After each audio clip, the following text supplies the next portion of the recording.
Hi, welcome to CoderDojo Virtual Edition Week 1. My name is Lori and I'll be instructing the sessions over the next several weeks. Today I'm going to help you set up an account in a program called Scratch. Scratch is an excellent introductory coding program that we'll use to help develop your skills. After we get you into an account, I'll help navigate through the site and then I'll set you up with a challenge that you can work on throughout this week. Let's get started by having you sign up for a Scratch account. Go up to the search bar and we're going to type in scratch.mit.edu. You can see that I already have an account, so I'm going to sign out of that and walk you through getting your own account. So we're going to go up here to where it says Join Scratch. You're going to invent a username. Don't use your real name, but you can have part of your name in the username. Create a password that you'll remember, retype it, and then hit Next. At this point, I can't go any further because I already have an account, but you'll be asked to enter an email address. If you have an email address, continue following the instructions to set yourself up with a Scratch account. If you don't have an email address, you'll have to ask a parent or adult to come and help you by entering their email account. Once you get all that filled out, you'll be able to sign in to your new account. Enter your username and password and hit sign in.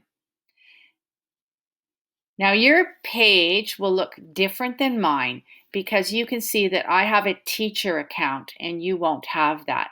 But what will be the same is this blue bar up at the top, and that's what we're going to focus on now. So in the blue bar, we're going to go to Create.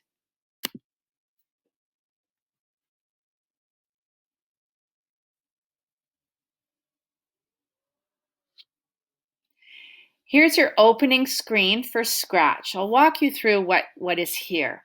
In this far left corner, we have the code bar, and you can see it's color coordinated so that the pre-written code that is blue will be related to motion.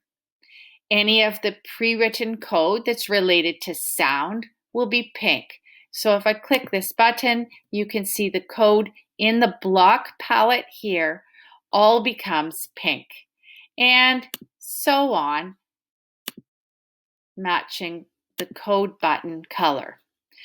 This area is called the block palette, and this is where all your pre-written code will show up.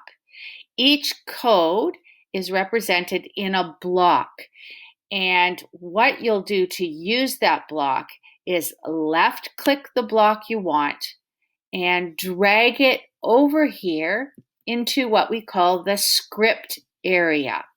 So this represents code. If I want to build my code, I will then select by left clicking a block. I will drag it and attach it to the code that I already have in the script area.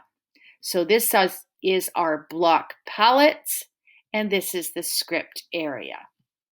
I'll move these blocks back because we're going to start with a clean script area. Over here, this is called our stage, and we have a cat sprite in the stage right now. All characters in coding are referred to as sprites. Down here, we can select a new sprite by clicking on this sprite icon. Let's choose a different sprite. You can see it's categorized here by animals, people, etc. I'm going to choose people, and I think this ballerina is funny. So I'm going to click on her. There she is, But I don't really want the cat sprite to stay there. So down here, you can see the ballerina is highlighted in blue. That's the new sprite we just placed. If we want to do anything with the cat sprite, we have to click on it here.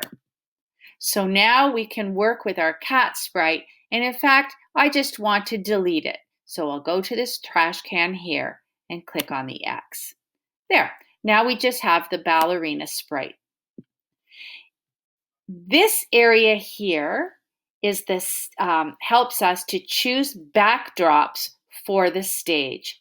So if we click on this backdrop button, we will see a large range of different backgrounds that we can use. We can scroll through all of them, or we can look at the top bar where they have all of the backdrops categorized. I want my ballerina to have an indoor backdrop, so let's see what we have available. And right here, we have a concert stage. I'm going to click that. And there, we have our ballerina on a concert stage.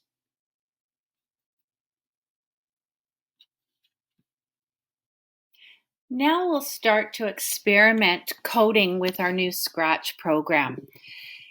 If we go up to this blue bar again, we'll see a title that says Tutorials. If we click Tutorials, you'll find a lot of different tutorials that you can look at to help you do things in Scratch. I find starting with Animate a Name is a great activity for you to find your way around the Scratch site. So animate your name. You can either listen to a video. You can use Scratch to animate a name and bring it to life. Make the letters change color, spin, grow. Or, I'm going to go back. If you just click this green button at the side, it will walk you through step by step how to animate a name. So it's telling you to pick a sprite. Let's pick our sprite. Because we're doing my name, I'm going to go up here to letters. Here's all the different letters you can choose from. I'm going to choose an L for the first letter in my name. Now I've done this, so I'll click on the green button for the next step. Well, they're suggesting that if we want this letter to make a sound when we click on it, this is how we're going to code to do that. So it's showing an events button when this sprite clicked. So let's go over here to the events button, and sure enough, the third block down says when this sprite is clicked. So I'm going to left click this block and drag it into the script area. That's our first bit of code. Now, in order to have it make a sound, we're going to have to go to the sound code button, and we're going to look for this block here, play a sound meow until done. Here we are. Play a sound meow until done, left click it, and drag it into the script area. Let's see if this has actually worked. We'll click on our sprite, which is the letter L, and see if it plays a sound when we do so. There we go. That's our first experience with coding our sprite. Here they have you choosing another sprite. So I would choose the letter O to put next. And let's see what they're suggesting. They're suggesting with that letter, they can help us to change the color of that sprite. So I'll walk through this one more activity. I'm going to choose my next letter. I'll go up to letters. I'll choose something different. So let's take my O from here. And you can drag it to where it needs to go. Now they're saying if we want it to change colors, this is the code we will need. Notice that down here, the O is highlighted so we can work with it. If the L was highlighted, you can see our code for the L shows up here. We want to do some code for the letter O. So once again, we'll go to the Events button. We'll choose when this sprite clicked from the Events button. Now we want to change the color of it, so that will happen with the code that is purple, looks.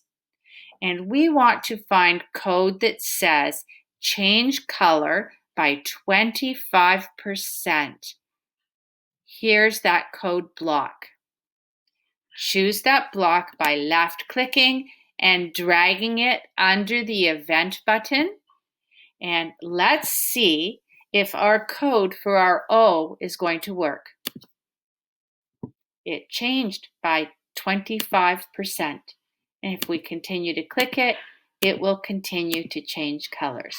So I'm going to leave you there and have you scroll through the rest of the instructions here about how to choose another sprite to add on to your name and have this sprite perhaps spin. Next step, the next sprite, they're going to show us how to make it grow. Feel free to see more things to try, like gliding around, changing your back, or adding a backdrop to your animated name. We'll see you next week for week 2 of the virtual edition of CoderDojo.